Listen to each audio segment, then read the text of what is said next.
Aku berusia 14 tahun saat seorang lelaki tak dikenal menghubungiku di Instagram. Panggil saja ia Jim. Ia mengirim pesan mengatakan bahwa ia pikir aku manis dan menanyakan apakah boleh meminta nomor HP-ku. Kupikir ia cukup menarik, jadi kenapa tidak? Dan itulah awal mulanya. Aku begitu polos dan sangat tidak menyadari mimpi buruk yang ada di hadapanku. Kami mulai menelepon satu sama lain dan akan berbicara berjam-jam. Kami akan berbicara tentang apa saja dan aku selalu berpikir bahwa apapun yang ia katakan itu lucu atau menyenangkan. Ia terus-menerus berbicara tentang bagaimana ia sangat ingin menemuiku secara langsung. Dan kupikir di waktu saling menelepon itulah aku jatuh hati padanya, walaupun ia 7 tahun lebih tua dariku. 2 minggu kemudian, Jim dan aku akhirnya bertemu untuk pertama kalinya. Ia menjemputku dengan mobilnya dan membawaku ke tempatnya. Ia tinggal dengan ayahnya, tapi ayahnya tidak pernah ada di rumah, jadi Jim menguasai rumah itu sendiri. Kami jalan-jalan, menonton film, dan bersenang-senang. Ia adalah tipe laki-laki yang pada dasarnya melakukan apapun yang selalu ia inginkan. Kuperhatikan bahwa ia selalu membawa banyak uang, tapi aku tidak pernah tahu dari mana ia mendapatkan uang sebanyak itu, dan aku tidak peduli. Yang kuinginkan hanyalah bersamanya. Tak butuh waktu lama untuk mengetahui bahwa ternyata Jim adalah tipe pencemburu. Ia tidak ingin aku memakai rok atau berdandan ke sekolah. Justru ia ingin aku terus memakai celana panjang. Kulakukan semua yang ia inginkan karena aku ingin membuatnya senang. Tapi perlahan itu menjadi buruk dan ia semakin menjadi-jadi dan menuntut. Ia akan meneleponku saat jam istirahat sekolah dan jika aku tidak mengangkat teleponnya dengan cepat, ia akan marah padaku. Sepulang sekolah, aku harus bertemu dengannya langsung atau aku akan mendapatkan masalah. Dan pada akhirnya, berkumpul dengan teman-temanku bukan sebuah pilihan karena aku harus terus selalu bersamanya.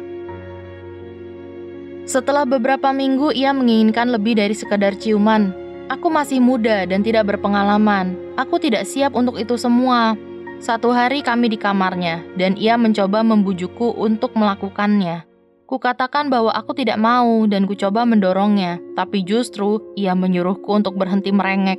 Ia berkata, "Kita sudah bersama cukup lama, aku berhak untuk itu." Aku tidak mengatakan apapun saat tiba di rumah. Aku begitu takut dan malu. Orang tuaku adalah penganut Kristiani, jadi pacar bukanlah topik yang akan kami bahas, terlebih lagi di usia 14 tahun. Aku sangat sadar bahwa apa yang Jim lakukan padaku tidak bisa diterima, tapi ia meneleponku esok harinya dan meminta maaf dan mengatakan bagaimana ia merasa bersalah karena melihatku marah. Kulakukan kesalahan dengan memaafkannya, karena ia terdengar begitu tulus. Itu adalah salah satu hal yang kusukai darinya, dan aku begitu percaya bahwa itu adalah kesalahan satu kali. Kamu harus tahu bahwa aku memiliki situasi yang berat di rumah. Aku selalu bertentangan dengan orang tuaku. Aku merasa mereka lebih menyayangi adikku, bahwa dia adalah pusat perhatian mereka. Semua yang kulakukan selalu salah, dan semua yang adikku lakukan selalu benar. Aku merasa begitu terisolasi dan akhirnya mencari cinta dan perhatian dari Jim.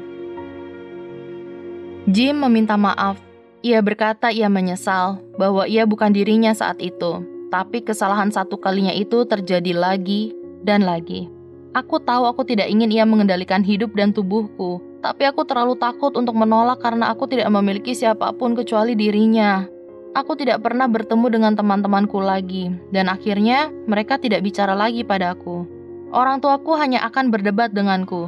Jadi setiap saat ia memintanya, kukatakan pada diriku sendiri untuk menahannya, bahwa itu akan segera berakhir. Satu hari, ia mulai menjadi kasar.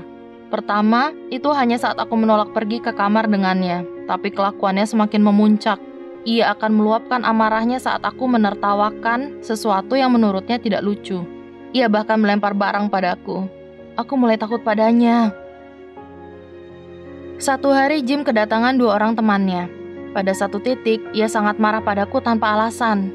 Ia berkata padaku untuk menghibur temannya sebelum membawaku ke kamarnya. Tak lama, salah satu temannya masuk ke kamar dan mulai menyentuhku. Aku begitu gugup dan tidak nyaman. Apa yang terjadi padaku? Pikirku. Ku coba menghentikannya, tapi Jim masuk. "Kamu, lakukan apa yang kuperintahkan padamu," teriaknya. Kemudian, temannya yang lain masuk ke kamar. Pikiranku kemana-mana. Aku tersesat ketakutan, dan sangat sedih. Aku tahu aku tidak berdaya menghadapi 3 orang laki-laki itu. Apa yang harus kulakukan untuk melawan mereka? Setelah itu, ia terus mengenalkanku pada laki-laki secara acak dan mereka semakin tua dan semakin menjijikan. Itu selalu terjadi dengan cara yang sama. Aku akan menemui Jim setelah sekolah. Ia akan membawaku ke rumahnya dan laki-laki berbeda akan muncul di waktu yang berlainan. Lucunya, pikiran bahwa Jim memakaiku untuk prostitusi tidak terbesit di pikiranku sama sekali. Aku tidak pernah melihat mereka memberinya uang atau apapun seperti itu. Sangat jelas bahwa aku terlihat di bawah umur, tapi tidak satupun dari lelaki itu bertanya. Setiap kali itu terjadi, aku akan membeku. Itu seakan aku bisa menyalakan tombol dan tidak merasakan apapun. Itu satu-satunya cara yang bisa aku lakukan untuk melindungi diriku sendiri. Aku terbiasa dengan perasaan mati rasa. Di sekolah, semuanya juga tidak berjalan baik. Aku sangat diam di kelas. Aku memiliki banyak lebam dan pura-pura sakit jadi aku bisa melewatkan jam olahraga.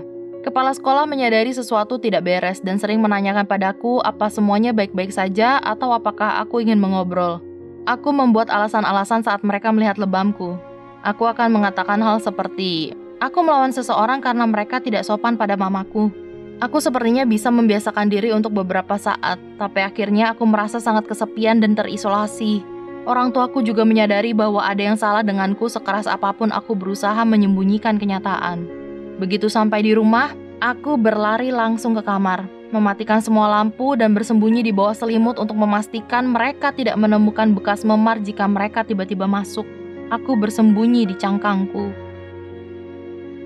Semua itu berlangsung selama 1 tahun, hingga satu hari saat jam istirahat, aku melewatkan panggilan telepon Jim karena guru menahan kami di kelas lebih lama. Ia begitu marah karena aku tidak mengangkat telepon.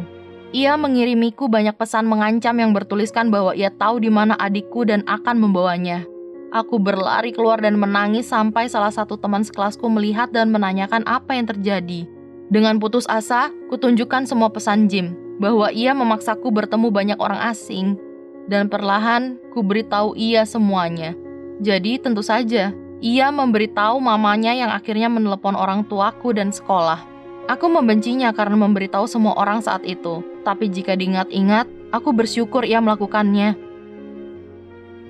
Esok harinya di sekolah aku dipanggil keluar kelas dan dibawa ke ruangan di mana konselor, 3 orang responden pertama, dan seorang petugas polisi menungguku. Mereka mengatakan mereka memiliki alasan untuk percaya bahwa aku tidak aman dan bertanya apakah ada yang ingin kuberitahukan pada mereka. Aku berbohong dan berkata pada mereka bahwa semuanya baik-baik saja dan tidak ada yang perlu dikhawatirkan. Berpikir bahwa itu akan berlalu begitu saja. Tapi mereka terus datang, memanggilku dari kelas dan menanyakan pertanyaan yang sama. Setelah beberapa minggu aku menyerah. Aku tidak bisa terus berbohong, jadi kukatakan pada mereka semuanya. Mama menjemput dan membawaku pulang. Aku tidak perlu ke sekolah untuk sementara waktu. Sekolah menyarankan agar aku pergi ke kantor polisi untuk membuat laporan. Mama dan aku pergi ke sana, tapi pada akhirnya kami memutuskan untuk tidak mengajukan tuntutan. Orang tuaku takut bahwa Jim akan mengincar adikku. Ia terus berusaha mengancamku. Ia sangat marah karena aku tidak ada di sekolah dan aku tidak pernah menemuinya lagi. Ia akan menyetir dengan cepat, melewati rumahku untuk mencoba menakutiku. Polisi meyakinkan kami bahwa jika kami menelepon, mereka akan segera datang saat itu juga. Ancamannya terus berlangsung cukup lama, tapi satu hari, semua itu berhenti dan aku tidak pernah mendengar berita darinya lagi. Saat semuanya berakhir, disitulah semua sebenarnya menjadi sangat sulit. Aku akhirnya menghadapi semua yang terjadi padaku. Aku merasa buruk dan malu akan diriku sendiri. Aku mulai pergi terapi dan melanjutkannya sampai aku 18 tahun. Masalah terbesar adalah bahwa aku menyalahkan diriku sendiri atas semuanya. Aku terus berpikir bahwa ada momen di mana aku bisa saja melarikan diri. Tapi lagi-lagi aku merasa terkekang dan begitu takut saat itu. Terapisku mengerti diriku sepenuhnya. Ia mengatakan bahwa aku telah benar-benar kehilangan rasa percaya diri sepenuhnya dan bahkan terlalu takut berpikir untuk kabur. Saat ini, aku 19 tahun dan semuanya mulai berjalan lebih baik. Ku selesaikan sekolahku dan mendapatkan pekerjaan sebagai petugas kesehatan. Aku bekerja dengan anak-anak dan mencintai apa yang kulakukan. Anak-anak begitu polos dan selalu mengatakan yang sebenarnya. Hubunganku dengan orang tuaku membaik dengan cepat. Mereka mendukungku dalam apapun yang kulakukan dan kami tidak berdebat lagi. Impianku untuk masa depan adalah memulai keluargaku sendiri. Itu mimpiku. Tapi dalam lubuk terdalam, aku takut bahwa aku tidak akan pernah bisa lagi mempercayai seseorang sepenuhnya.